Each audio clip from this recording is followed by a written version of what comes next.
Hello നമസ്കാരം. ഏറ്റവും പുതിയ സിനിമാ വിശേഷങ്ങളുമായി പുതിയൊരു വീഡിയോയിലേക്ക് എല്ലാവർക്കും സ്വാഗതം. ഇന്ന് ഏപ്രിൽ 2 വ്യാഴാഴ്ച തിയേറ്ററിലെത്തി പോസിറ്റീവ് അഭിപ്രായം നേടുന്ന വമ്പൻ കളക്ഷൻ നേടുന്ന മുന്നേറിക്കൊണ്ടിരിക്കുന്ന മലയാള സിനിമയാണ് വാഴ 2. പ്രമുഖ സംവിധായകനായ ബിപിൻ ദാസ് തിരക്കഥ എഴുതി S.A. സംവിധാനം ചെയ്ത ഈ സിനിമയിൽ ആഷിർ, അല്ലമീൻ, നിഹാൽ നിസാം, അൽഫോൺസ് പുത്രൻ, നിബ്രാസ് നൌഷാദ്, അലൻ ബിൻ സിറാജ്, ഷഹബാസ് എന്നിങ്ങനെയായിരുന്നു പ്രധാന താരങ്ങൾ. മണിക്കൂറിൽ ബുക്ക് മൈ ഷോയിലൂടെ 17,000-ന് മുകളിൽ ടിക്കറ്റുകൾ വിറ്റഴിച്ചുകൊണ്ടിരിക്കുന്ന ഈ സിനിമയ്ക്ക് കേരളത്തിൽ ആദ്യ ദിവസം 4.5 കോടി റേഞ്ചിലാണ് പ്രതീക്ഷിക്കുന്നത്. റെസ്റ്റ് ഓഫ് ഇന്ത്യയിൽ ആദ്യ ദിവസം 1 കോടിക്ക് മുകളിൽ കളക്ഷൻ പ്രതീക്ഷിക്കുന്ന ഈ സിനിമ വേൾഡ് വൈഡ് കളക്ഷനായി ആദ്യ ദിവസം 8-8.5 കോടി റേഞ്ചിൽ പ്രതീക്ഷിക്കുന്നുണ്ട്. അങ്ങനെ വമ്പൻ തുടക്കം തന്നെ ആദ്യ ദിവസം വാഴ 2 നേടിയെടുത്തിരിക്കുകയാണ്. ജയസൂര്യ നായകനായി മിഥുൻ മാനുവൽ തോമസ് തിരക്കഥ എഴുതി സംവിധാനം ചെയ്ത് ഈദ് റിലീസായി മാർച്ച് 19 തിയേറ്ററിലെത്തിയ മലയാള സിനിമയാണ് ആട് 3. ചിത്രം ഇന്നലെ ബുധനാഴ്ച വരെയുള്ള 14 ദിവസം കൊണ്ട് കേരളത്തിൽ 47 കോടി 40 ലക്ഷം രൂപയാണ് കളക്ട് ചെയ്തിട്ടുള്ളത്. 15-ാം ദിവസം എന്ന വ്യാഴാഴ്ച ഈ സിനിമയുടെ കേരള കളക്ഷൻ പ്രതീക്ഷിക്കുന്നത് 90 ലക്ഷം റേഞ്ചിലാണ്. അങ്ങനെ 48 കോടി 30 ലക്ഷം റേഞ്ചിലാണ് ഈ സിനിമ 15 ദിവസം കൊണ്ട് കേരളത്തിൽ എത്തിച്ചേർന്നിട്ടുള്ളത്. സിനിമയുടെ 15 ദിവസത്തെ വേൾഡ് വൈഡ് കളക്ഷൻ പ്രതീക്ഷിക്കുന്നത് 116.5-117 കോടി റേഞ്ചിലാണ്. നിവിൻ പോളി നായകനായി ബി ഉണ്ണികൃഷ്ണൻ തിരക്കഥ സംവിധാനം ചെയ്ത് മാർച്ച് 26 തിയേറ്ററിലെത്തിയ മലയാള സിനിമയാണ് പ്രതിച്ഛായ. ചിത്രം ഇന്നലെ ബുധനാഴ്ച വരെയുള്ള 7 ദിവസം കൊണ്ട് കേരളത്തിൽ 4 കോടി 30 ലക്ഷം രൂപയാണ് കളക്ട് ചെയ്തിട്ടുള്ളത്.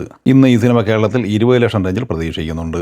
അങ്ങനെ 4 കോടി 50 ലക്ഷം റേഞ്ചിലാണ് ആദ്യ 8 ദിവസം കൊണ്ട് കേരളത്തിൽ എത്തിച്ചേർന്നിട്ടുള്ളത്. സിനിമയുടെ 8 ദിവസത്തെ വേൾഡ് വൈഡ് കളക്ഷൻ പ്രതീക്ഷിക്കുന്നത് 6 കോടിക്ക് മുകളിലാണ്. കെൻ കരുണാസ് തിരക്കഥ സംവിധാനം ചെയ്ത് അഭിനയിച്ച് മാർച്ച് 19 തിയേറ്ററിലെത്തി മികച്ച വിജയം നേടിയെടുത്ത തമിഴ് സിനിമയാണ് യൂത്ത്. ചിത്രത്തിന്റെ 14 ദിവസത്തെ കളക്ഷൻ റിപ്പോർട്ട് പുറത്തു വരുമ്പോൾ കേരളത്തിൽ 1 കോടി 25 ലക്ഷം രൂപയാണ് കളക്ട് ചെയ്തിട്ടുള്ളത്.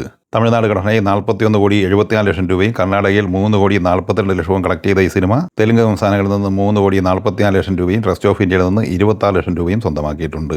ഇന്ത്യൻ കളക്ഷനായി 50 കോടി 1 ലക്ഷം രൂപയാണ് ഈ സിനിമ 14 ദിവസം കൊണ്ട് സ്വന്തമാക്കിയിട്ടുള്ളത്. വിദേശത്ത് നിന്ന് $1.13 മില്യൺ, അതായത് 10 കോടി 57 ലക്ഷം രൂപയും നേടിയെടുത്തിട്ടുണ്ട്. അങ്ങനെ ലോകമെമ്പാടുമായി 14 ദിവസം കൊണ്ട് 60 കോടി 58 ലക്ഷം രൂപ നേടിയെടുത്തിട്ടുണ്ട്. 7 കോടി ബഡ്ജറ്റ് പ്രതീക്ഷിക്കുന്ന ഈ സിനിമയ്ക്ക് 26 കോടി 34 ലക്ഷം രൂപയാണ് ലോകമെമ്പാടുമായി ഷെയറായി ലഭിച്ചിട്ടുള്ളത്. രൺവീർ സിംഗ് നായകനായി ആദിത്യ താർ തിരക്കഥ സംവിധാനം ചെയ്ത് മാർച്ച് 19 ഈദ് റിലീസായി തിയേറ്ററിലെത്തിയ ദുരന്തർ 2-ന്റെ ആദ്യ 14 ദിവസത്തെ കേരള കളക്ഷൻ റിപ്പോർട്ട് പുറത്തു വരുമ്പോൾ ഇന്നലെ കേരളത്തിൽ 39 ലക്ഷം രൂപയാണ് കളക്ട് ചെയ്തിട്ടുള്ളത്. അങ്ങനെ 16 കോടി 80 ലക്ഷം രൂപയാണ് ആദ്യ 14 ദിവസം കൊണ്ട് ഈ സിനിമ കേരളത്തിൽ സ്വന്തമാക്കിയിട്ടുള്ളത്. 14 ദിവസം കൊണ്ട് ഇന്ത്യൻ ഗ്രോസ് കളക്ഷനായി ഈ സിനിമ 1100 കോടി രൂപയാണ് കളക്ട് ചെയ്തിട്ടുള്ളത്. ലോകമെമ്പാടുമായി 1466 കോടി 47 ലക്ഷം രൂപയാണ് ഈ സിനിമ ഇന്നലെ വരെ നേടിയെടുത്തിട്ടുള്ളത്. 15-ാം ദിവസം എന്ന വ്യാഴാഴ്ച ഈ സിനിമ കേരളത്തിൽ 25-30 ലക്ഷം റേഞ്ചിൽ പ്രതീക്ഷിക്കുന്നുണ്ട്. അങ്ങനെ ഇന്ന് വ്യാഴാഴ്ച വരെയുള്ള 15 ദിവസം കൊണ്ട് കേരളത്തിൽ 17 കോടി റേഞ്ചിലാണ് ഈ സിനിമ കളക്ട് ചെയ്തിരിക്കുന്നത്. 15-ാം ദിവസം എന്ന വ്യാഴാഴ്ച ഈ സിനിമയുടെ വേൾഡ് വൈഡ് കളക്ഷൻ പ്രതീക്ഷിക്കുന്നത് 30 കോടി റേഞ്ചിലാണ്. അങ്ങനെ 15 ദിവസം പിന്നിടുമ്പോൾ വേൾഡ് വൈഡ് കളക്ഷനായി 1500 കോടിക്കടുത്ത് ദുരന്തർ 2 എത്തിച്ചേർന്നിരിക്കുകയാണ്. ഈ സിനിമകളെക്കുറിച്ചും വീഡിയോ സംബന്ധമായി നിങ്ങളുടെ അഭിപ്രായങ്ങൾ കമന്റായി പറയുക. വീഡിയോ ഇഷ്ടമായി ലൈക്ക് ചെയ്യുക. നമ്മുടെ ചാനൽ സബ്സ്ക്രൈബ് ചെയ്യുന്ന കാര്യം കൂടി പരിഗണിക്കുക. വീഡിയോയുടെ നോട്ടിഫിക്കേഷൻ ലഭിക്കാൻ ബെല്ലൈക്കൺ കൂടി എനേബിൾ ചെയ്യുക. പുതിയ മറ്റൊരു വീഡിയോയുമായി വീണ്ടും കാണാം. എല്ലാവർക്കും ഒരിക്കൽ കൂടി നന്ദി, നമസ്കാരം.